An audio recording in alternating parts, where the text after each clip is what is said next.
What's going on, everybody, and welcome back to What's New with ME, the show where we break down the biggest headlines, trending stories, sports, business, technology, and everything in between without the corporate spin. And I'm your host, Ali Mehdaoui. Today, we've got a packed episode. President Trump abruptly walks out of a national television interview. A mass shooting in Ohio leaves multiple victims injured, and that's concerning right before the World Cup, where hundreds of thousands of people are coming to our country. The New York Knicks are now just 2 wins away from an NBA championship, and they're in the MSG. And believe it or not, we are only 4 days away from the biggest World Cup in history. Let's get into it.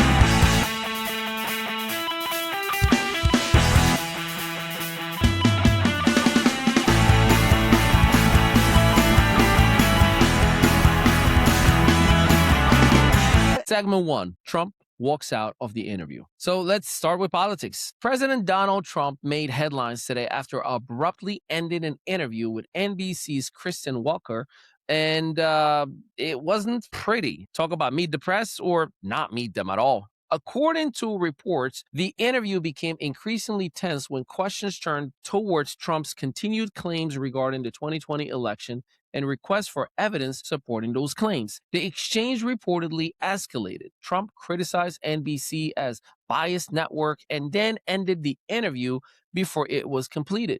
Now, regardless whether you are a supporter of Donald Trump or not, moments like this always become political fuel. Supporters say the media continuously attempts to bait him. Critics say a president should answer the difficult questions. And honestly, this is why political interviews generate millions of views. Not that we're looking for any views.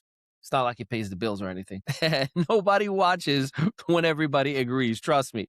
The question for you is this. Do you think the media treats Trump fairly? Or do you think politicians should stay and answer every question no matter what? Let me know, please. Segment 2, Ohio shooting. Unfortunately, we have to shift gears. Authorities in Toledo, Ohio are searching for suspects after a shooting near a community festival left at least 12 people injured, including multiple victims in critical condition. Officials say the shooting occurred near the Old West End Festival, and investigators believe multiple shooters may have been involved. Videos online showed crowds running for safety as gunfire erupted.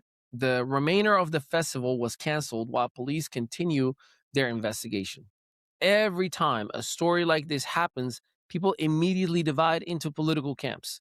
But before any of that, there are real families right now that are dealing with injuries, that are dealing with trauma and uncertainty. And that's something that every American should be able to agree is unacceptable, especially we got the World Cup coming up in 4 days. And I'm talking about hundreds of thousands of people that are coming and flooding our country.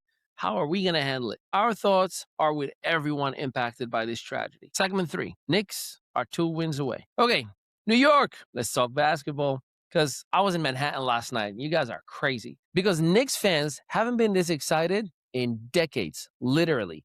The New York Knicks currently lead the NBA Finals 2-0 over the San Antonio Spurs after winning the first 2 games in San Antonio. The next 2 games shift to the Madison Square Garden, New York.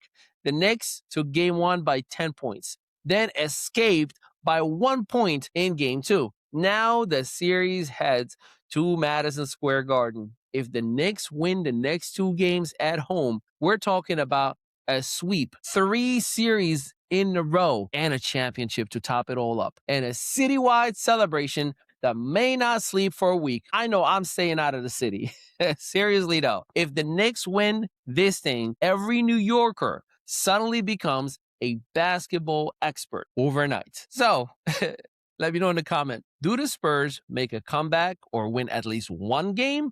Or is this series over in 4. Segment 4, 4 days until the World Cup. Now, let's talk about something even bigger. The FIFA World Cup begins in just 4 days. Somebody, confetti, please. The United States, Canada, and Mexico are hosting the largest World Cup in history. 48 nations, 104 matches, millions of visitors to the 3 countries, billions with a B, not 300 millions like Super Bowl, billions. Over 5 billion people will be watching worldwide. What does that mean for everyday Americans? Well, for most Americans, it means a few things. More tourism, more hotel bookings, more restaurant traffic, more local spendings, more jobs connected to event transportation. What's up, Uber drivers? Hospitality, servers, bartenders. By the way, they don't tip over the world, so you have to let them know. And entertainment as well. If you're not a soccer fan, this is holy month for FIFA. For football fan, the economic impact is going to be massive. Ticket prices, if you have looked at the ticket prices, you probably experienced a small heart attack.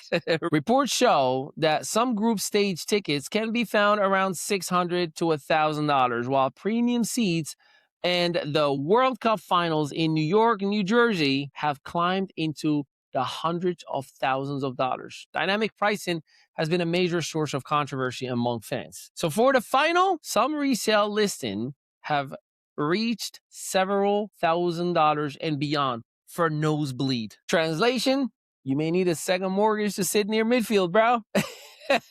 So here is my prediction, right? Like this is where it gets crazy. My prediction, I think Morocco is going to go beyond the semifinals this year. I know I'm biased. I was born there. I was raised there until I was 16.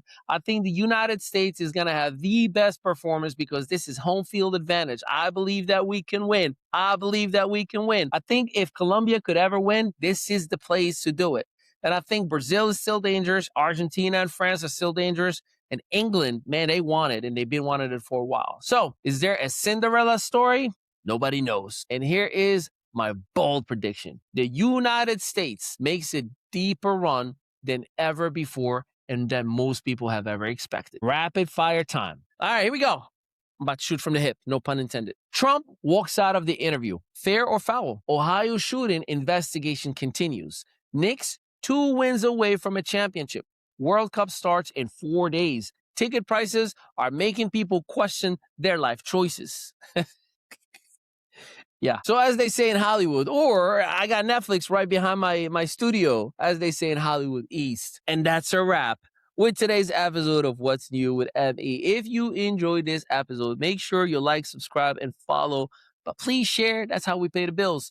I want to hear from you, though. Do you think Trump was justified in ending the interview? Can the Spurs come back? Who wins the World Cup? And what's the most you've ever paid for a sporting event ticket? Drop your answers in the comments below. Entertain me and everybody else that's talking to you. And for more content, podcasts, media production, and business growth resources, well, visit me at vmestudios.net. It's right down there. vmestudios.net. I'm Ali Mehdaoui. Thank you for watching and listening, and I will see you in the next episode. Still marketing your business like it's the Yellow Pages era? Welcome to ME Studios, where local solopreneurs and small business owners catch up with the digital world and take over it. We help you go from invisible to undeniable. Featured on Spotify, iHeartRadio, Audible, Apple Podcasts, and Amazon Music. Plus, gain press exposure in over 100 to 300 major media outlets like Fox, ABC, CBS, NBC, and the CW. Right here in Eatontown, New Jersey, just steps away from the soon-to-be Netflix studios, our multi-unit facility is built for creators, entrepreneurs, and visionaries. Stop marketing like it's 1995. Start building your digital authority today with a team that gets it.